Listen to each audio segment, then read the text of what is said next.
बात करेंगे जबलपुर पश्चिम की। सीधे जाऊंगी शैलेंद्र मिश्रा जी के पास में। शैलेंद्र मिश्रा जी, सिंह को मैदान में उतारा, महाकौशल में पार्टी बड़े चेहरे को नेतृत्व देना चाहती थी, इसीलिए इन्हें मैदान में उतारा है, और कांग्रेस ने तरुण भनोत पर मौका दिया है। क्षेत्र में अच्छी पकड़ है, 2 बार से लगातार जीत रहे हैं, और पिछला चुनाव भी ये 18,683 वोटों से तरुण जी जीते थे।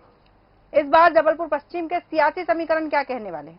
अब देखिए धर्मिष्ठा जी, ये भी एक और वीवीआईपी सीट हो गई जी, क्योंकि तरुण भनोट पूर्व मंत्री हैं, कांग्रेस के एमएलए हैं, और ये जो जबलपुर पश्चिम का जो एरिया है ये बाईपास से शुरू होकर मेडिकल होते हुए आगे बढ़ता है जी। पहले यहाँ से बब्बू जीतते थे बीजेपी के जी। फिर क्योंकि तरुण भनोट परिवार बहुत पुराना परिवार है जबलपुर का, और तरुण भनोट जो हैं वो व्यक्तिगत रूप से बहुत सक्रिय रहते हैं, लोगों के टच में रहते हैं, एक बड़ा परिवार है। राकेश सिंह जी पूर्व भाजपा अध्यक्ष हैं, सांसद हैं, और इस क्षेत्र में जो वोटर्स हैं वो मध्यम परिवार के वोटर्स इस क्षेत्र में बहुत ज्यादा बड़ी तादाद में हैं। तो इन सब समीकरणों को अगर देखते हैं तो तरुण भनोट जो हैं, क्योंकि लगातार एक्टिव हैं, वो 10 साल हो गए उनको। राकेश सिंह जी क्योंकि पार्लियामेंट मेंबर हो गए तो उनका आना जाना तो इस क्षेत्र में रहा, लेकिन उनका जो उनको कैडर मिलेगा बीजेपी का, उनका जो डायरेक्ट कार्यकर्ता है वो जबलपुर पश्चिम में उनके पास मुझे नहीं लगता इतनी बड़ी तादाद में है। तो तरुण भनोट कहीं ना कहीं इधर भारी प्रत्याशी नजर आते हैं, भारी कैंडिडेट नजर आते हैं, और यहाँ पे बीजेपी कांग्रेस का सीधा मुकाबला है।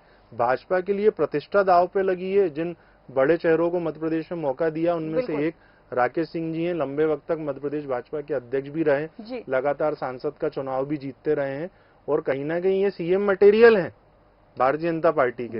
लेकिन अगर तरुण भनोट से अगर ये चुनाव हारते हैं या जीतते हैं तो इस सीट के समीकरण जो हैं वो पूरे प्रदेश के चुनाव पे असर डालेंगे। बिल्कुल बिल्कुल, आपने सही कहा कि इस सीट के समीकरण पूरे चुनाव पे असर डालेंगे।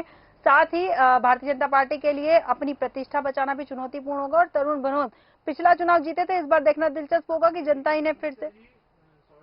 जी जी बिल्कुल बिल्कुल, कहिए। जबलपुर से ये राकेश सिंह प्रदेश अध्यक्ष, बीडी शर्मा जी की ससुराल भी वहां पर है जी। राष्ट्रीय अध्यक्ष जो भाजपा के उनकी भी ससुराल है, शुक्ला जी ने भी अभी क्लियर किया। तो भारतीय जनता पार्टी के लिए महाकौशल एरिया इतना महत्वपूर्ण है, और उनका पूरी भारतीय जनता पार्टी, प्रहलाद पटेल जी को ले लीजिए, राकेश सिंह जी को ले लीजिए, बीडी शर्मा जी को ले लीजिए, रोहाणी परिवार को ले लीजिए, तिवारी परिवार को ले लीजिए, इन सबको, और अजय विश्नोई जी को ले लीजिए, इन सबके साथ सीधा मुकाबला कमलनाथ से है, जो कांग्रेस के जो प्रदेश अध्यक्ष हैं।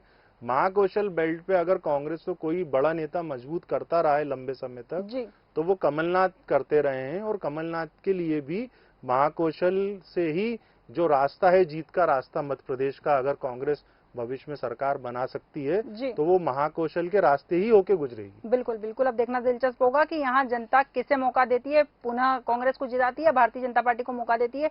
हमारे साथ जुड़े हमारे चारों मेहमान जो हमारे साथ विस्तृत चर्चा में शामिल हुए, रामानंद द्विवेदी जी, विजय शुक्ला जी, अभिषेक शर्मा जी और शैलेंद्र मिश्रा जी, आप चारों मेहमानों का बहुत बहुत धन्यवाद हमारे साथ चर्चा में शामिल होने के लिए।